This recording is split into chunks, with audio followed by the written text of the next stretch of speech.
What's good, YouTube? Today I have a really exciting interview that I'm going to be sharing with you with Max, aka Protohype. Max has been teaching and been in this industry for a very long time. He's a very good mentor and he knows the industry inside and out. So his advice in the video is very solid, and I think you can learn a lot.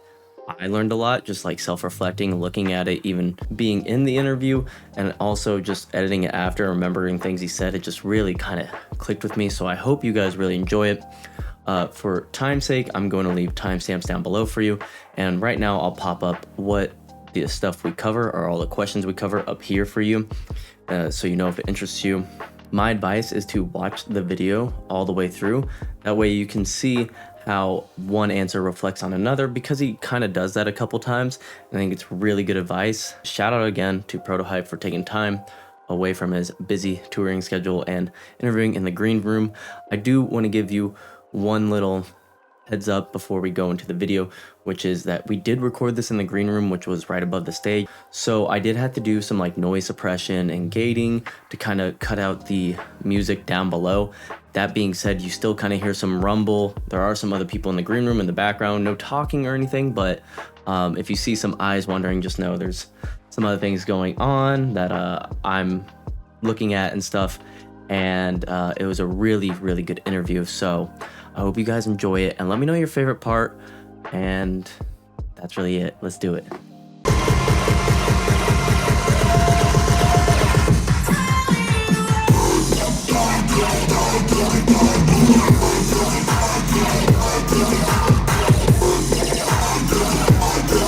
Yo, what's going on, everyone?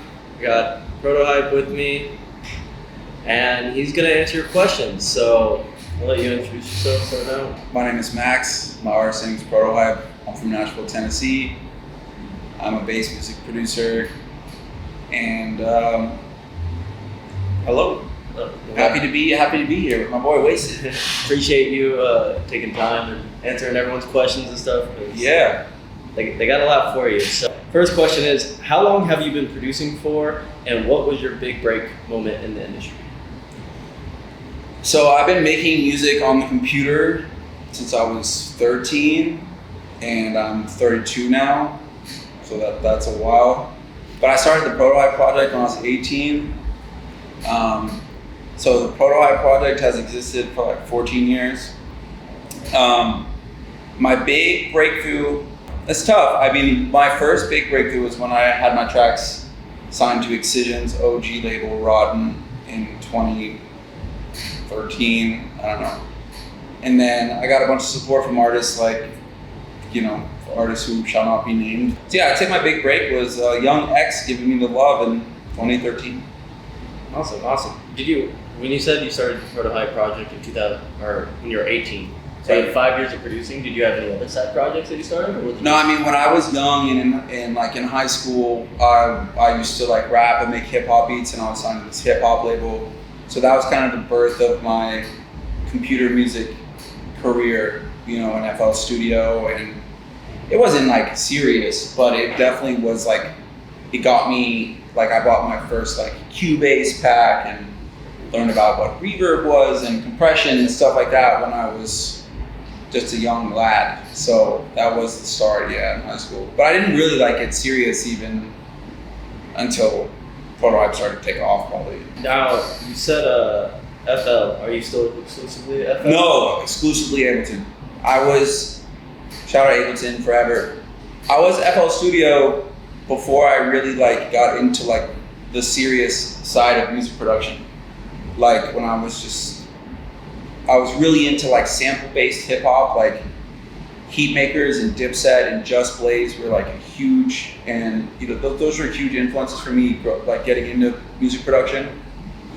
And then when I started making electronic music, I was in FL Studio, and I still just had no clue what I was doing. I remember the first show I ever played as Prototype, played an all original set, and none of the songs had sub bass.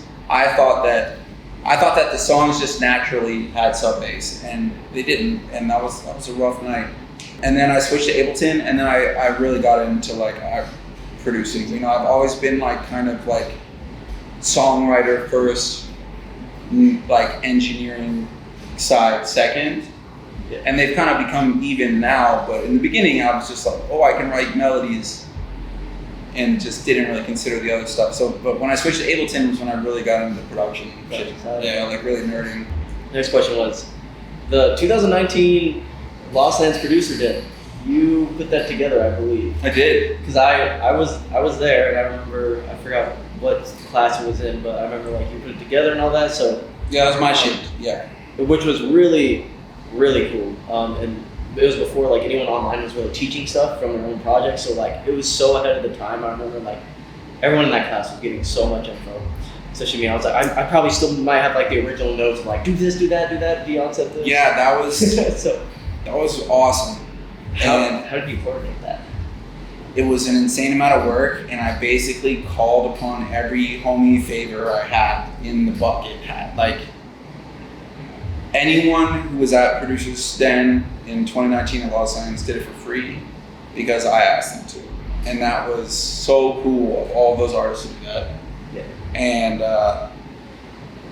you know, nobody got paid, including me. I didn't get any money from that. That's crazy, because I remember especially Hero Bus came up with that PowerPoint. I mean, that's like my best friend, my best like DJ friend, Hero Bus 100%. I expected him to come hard. He always goes harder than you would expect him to. The dude is just a genius, and he just has a lot to say, and he's very well spoken. And I can't say enough about how much I love that man. But yeah, I mean, what he said, I believe will go down in history. And if you haven't watched it, it's on YouTube. You should watch it. And that was really cool for me because like I think I was just starting production like 9 months at that point, and I was just like getting into it. So it was really cool seeing like all like the people that you idolize at that time, like showing you your project. You're like, oh, this is how you sound. Is like, oh, this is cool. Especially whenever you're like still new, so you're like, compression. I know that, not really, but sure. I mean, like the coolest part about music production is learning. It's like I always say that music production is like religion, when it's like everyone's different opinion on the same general concept, which is why you can learn so much from other people. Yeah. And it's just really like I learned so much that, I mean, the Producer's Corner is really like a selfish business. It's really about me just trying to learn more too. Yep. And helping everyone else along the way. I'm kidding, but like, dude, like Tynan was so sick. Learned like Downlink talking about his DJ set. Sullivan King talked about guitars. There was so much there, and it was really awesome to do that. And I'm doing it again. I don't know when this video will air, but either way, I can't say what it is. But it's happening again this year in December. But how long did it take you and Dirt Monkey to write Bop Bop? Like 45 minutes. I was living in Arizona at the time. Like a very brief stint. I had to go like, I don't want to talk about it. I had to go to Arizona for a little bit, and Dirt Monkey was playing. I brought my laptop to his hotel. I had already written what I thought was like a Dirt Monkey melody. Okay. And I was like, here's this melody. And then we finished the track so fast. And at that point, it was like right after like all the firepower shit crumbled, and I was kind of like homeless, and not like literally, but like the record label homelessness. And I was like, I want to write a tune for Zed's Dead. So I wrote that tune, and I was like, I literally wrote it for them, for the boys. And I was like, I know that they'll like this. And I did, and they signed it, you know? And that's, well, the reason that song got so big is because Zed's Dead opened with it for so long. Oh. And that was like our like free promo, which as to this day, that's what I always tell people as a teacher, like, you know, the biggest thing you can ever do is the fast track to becoming successful as an artist is to have other artists support your music. So when you make music with like another artist in mind, you're like, hey, this is for this person, and if they play this song, then it will blow up, and I don't have to spend $1 on PR. And that was literally just like a practice in that concept, because that was what it was. Like them opening their set with that song for so long, I didn't have to do anything. It just worked. This next one is more starting out producers. What's 3 tips you'd give like a novice producer? Say maybe 6 months to a year. Like they understand the stuff, but like not crazy on the. 3 tips for a novice producer. Okay, tip number 1 is actually to like look inward and reassess like every week where you're at as a music producer. Like, what do I suck at? What am I good at? Stop doing the things that you're good at, focus on the things that you're bad at, and figure out a way to get better at those. So that's tip number one. And that happens every week. That's what I do every single week still. At whatever level you're at, that's what all the best producers do, is you keep like reassessing where you're at and you keep improving. It's the most important part. Number two would be to come up with branding ideas. Like if you want to be a music producer that is a DJ and a touring artist and stuff like that, find an aesthetic that matches visually, sonically, all of your shit that is authentic and has to do with you, and that's your brand. Like you like lifting weights, that's enough. It doesn't have to be anything like super deep. It's just like something you care about and something that's authentic and something that people will get behind. 100%. The third thing would be to change the way that you listen to music. So like, think about like somebody like Quentin Tarantino. Like that dude doesn't watch movies like a normal person, right? Like as a music producer, you have to change the way that you listen to music so that you can use deductive reasoning to figure out why you like the things that you like. And that's how you get good at sound selection, which is like, oh, like a lot of times when I do feedback, like for a living, I give people feedback, right? 99 out of 100 times, I always have something to say about somebody's snare. And I think that sound selection is one of the hardest things to teach. But you have to be like, all right, cool. This is my favorite song right now. But why? Like, why do you like it? Okay, this, and then you go one deeper and you go, okay, cool. This is my favorite thing. Is it a mid-range bass? Is it the way the sub sounds? Is it the chords? Is it the way that they're stacked? Is it the arrangement? There's all these different possibilities. But you start to just look at things a little bit differently. You start to look at them as a pro and analyze and use deductive reasonings and become a scientist and really just like obsess with the craft. Like, yo, I'm gonna become good at this. And just nerd on the details and you'll figure it out. It's a time, it takes a long time. I agree 100%. Like definitely it's almost like what's the most passionate thing about that track to you? Like why do you like it so much? You're drawn to it, and how can I make my skills like that in that category? 100%. And just like rinse and repeat with you do that every single week, and then eventually you run out of things to perfect, and then you're just nerding, and then you're probably closer to where you wanted to be than you thought you would be. I amped it up a little bit and said, what's an advanced producer tip? Or what's a tip for an advanced producer that changed your way of producing? Like when you learn this trick, you're like, yo, like light bulb or something.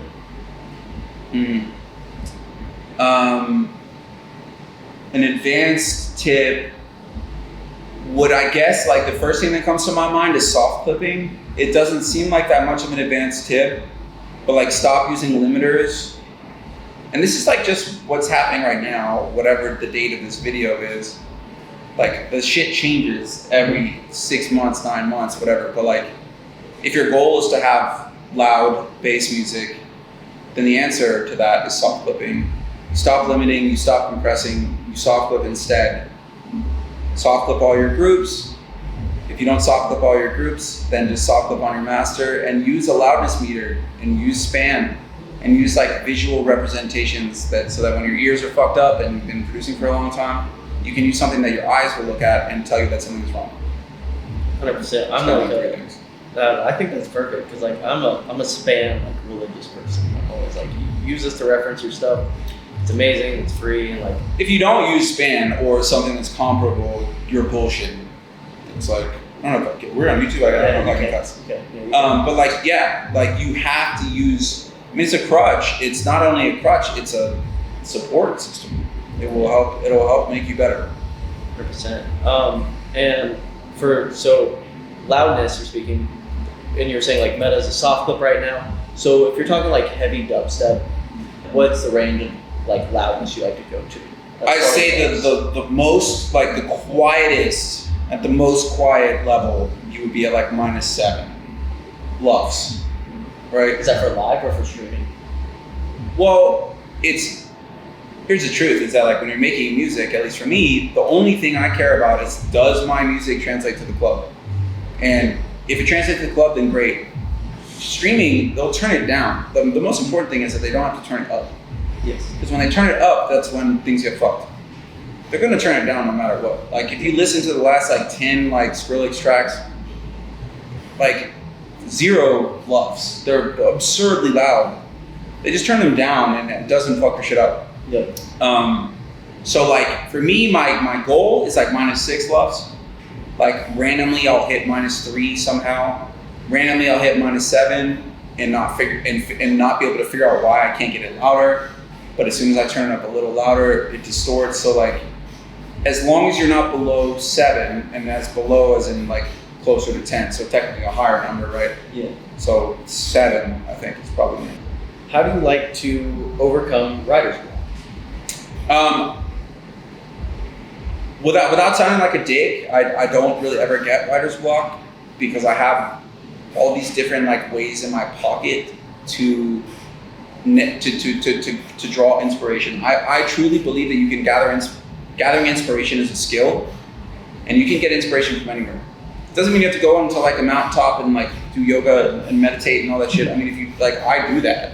I love that. That works for me. Or like just going in the woods and like, you know, touching a tree or whatever the fuck you do, or like Getting out of the studio. whatever. That's fine. But like, you need to change the way that you listen to the world and just exist. You can draw inspiration from anything. Writer's block is a lie, but you know, with that being said, if you have writer's block, here's the solution. Download a new set of presets or ARPs or sequence type sounds that might inspire a song, right? Or download a new plugin. For me, I have go-to plugins that will always give me inspiration no matter what. They're both by output, Exhale and Arcade. I can always just pick a key, which is always my first thing anyways, and then go into Exhale or go into Arcade, and I'll just instantly have a melody. Another thing you can do is just download an acapella, like an iconic vocal acapella. Bring it into your DAW, write chords around it, delete the acapella. Next thing you know, you have chords and you're on your way. Like writer's block, it's not real. No one needs to believe in writer's block. You just need to find your own solutions around writer's block that make music continue to have fun. You need to figure out what it is like the one thing that makes you like have that feeling that gets you in the flow state. But like it's different for everybody. I feel that. Like for me, I know within like 15 minutes whether or not I'm in the flow state. And if I'm not, I walk away. I just don't have time to just like yeah, unless I'm like, oh, I'm doing drum synthesis today, like whatever. It's not worth it to me. But like you need to know yourself. Like what is the thing that turns you on, that gets you excited about music production, that gets you into that flow state where you're invincible. You can't fuck up. Like everything you do, bap, bap, bap, bap. For me, that's why I start with chords, because that's what I'm good at. Like I would never start with the drop. That's not my strength. You need to know what you're good at. Figure it out. Maybe you're good at drum programming. Maybe you're good at mixing. Maybe you're good at picking sounds. Maybe you're good at writing pads. Whatever the fuck it is, doesn't matter. It's like focus on what you're good at. Hone in on that. Find the plugins that support that, and you'll never have writer's block again. And as soon as you feel like you have writer's block, just like get out of the studio. Just don't do it. Don't frustrate yourself. No, Yeah. There's no rush. People like writer's block is created from people feeling like there's a need, like now. External pressure. Like I need to, like if I don't make music today, like I'm screwed. It'll never happen for me.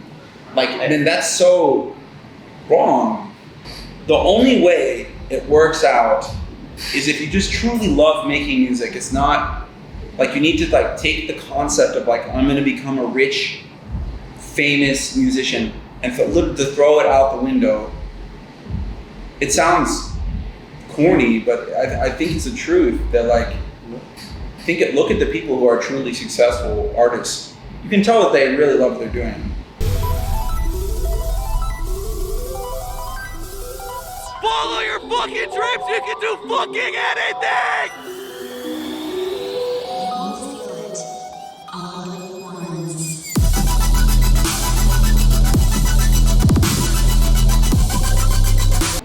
Everyone has their own path, but like the writer's block shit is a lie. The writer's block is your ego telling you that this needs to be done. There are deadlines. I need to make music today. No, you don't. No, you don't. You need to go to your normal job, stack your paper, save your money for fucking Facebook ads, and wait for the inspiration. Listen, if you don't have any inspiration, my favorite place to go for inspiration, this is because, again, what I said earlier, I love movies, and I love anime, and I love TV shows. Like that's where I go at night, every single night. And I watch movies and TV shows and anime with a different perspective. I listen to the music, I listen to the soundtrack, I listen to the scoring, I listen to the sound effects. It could literally be like a fucking bird. And you're like, that's it, that's the bird. And you fucking put your phone up to the TV and you go run to Ableton and you make a fucking bird song. It doesn't matter. You need to like exit the concept of you're creating music for some other bigger purpose. Like anyone gives a shit about what you're doing. It's about you, and you need to enjoy what you're doing. So the way you're talking about that kind of led me to two different questions. Okay. You say that actually made me think of two different things. Because I know you're for like paying for marketing for music, especially for like Spotify ads and all that stuff. So I know there's like a lot of controversy in the scene for like Spotify placement or playlisting Spotify. Do you want to give like your input on how? Yeah, I mean, I believe, and I don't want to talk too long about this because I gotta go DJ in a second, but the game today is pay to win, at least right now when you're watching this video. The more money you have to put into your own release, the better it will do. It doesn't mean that it won't do well without money. Like there's a chance that you like, listen, playlisting only works if your music is good. So like I like live my, as a teacher, I live my life to like gather intel and data and I love learning about all the shit and like what's the meta and what sucks, and I've dumped a disgusting amount of money into just trying to figure it out just so I can advise people correctly. And in my experience, there's all these different ways and it's different for everybody. But I do know that if you put $0 into your music, that it just won't happen anymore. Like without having to time travel, back in my day, you could just post on SoundCloud. Right? Like I was born from SoundCloud. It's different now. Nowadays, like you need to have, you know, for my releases, I have $1,500 set aside for every release. And playlisting is expensive. If you don't do playlisting, which again, only works if your song is on fire, like, and if it isn't, it won't work. But Facebook ads is the best way, like without going forever on it. Facebook ads is the vibe. I have a video on that, so yeah, I love Facebook ads. This is a hot one. Okay. What's your take on sync?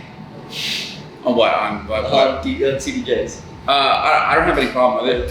Is it illegal to push it? According to EDM Twitter. What is it? Is it illegal to use the sync now? Yeah, so keep matching everything. No. Okay, that was just a fun No, one. the most important thing is that you put on a good show. Exactly. Whatever you gotta do. I don't care. 100%. I don't do it, but like, I probably will at some point soon. I do. Yeah, I would never curse anyone for using the sync button. And then, okay, so then the last one, I think this would be a good one, because some people probably relate. So what's some advice you would give a producer, like say my size, kind of mid, still hasn't broken through all the way, but like getting some attention? Like what's some general advice you'd give for like the industry?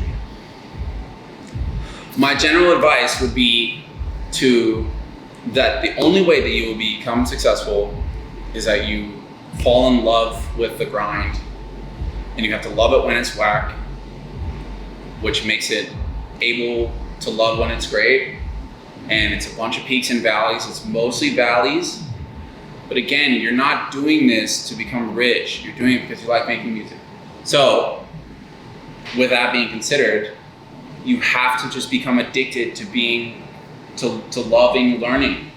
Like that's my favorite part about being a music producer, is learning. And I think maybe that's why I've been able to be successful. You just like have to love just improving, and like all the little wins, you know, it's a series of mountains, right? It's like you get to the top of this little mountain and it's fucking awesome, and then you realize there's another mountain, but you have to celebrate that mountain climb when you get there. The sides, whether it's an anthill or a fucking Everest. Yeah. You know, say Everest is like you're headlining Red Rocks. Anthill is like, I've learned how to fucking make a snare from scratch. Whatever, Yeah. it doesn't matter. The point of everything is that you're always improving, and you don't worry about like things like ageism, or like this needs to happen right now, or like it's too late for me, all that shit. Yeah. Throw that shit out the window, love your craft, and people will feel that through your music. They will feel your energy. And yeah.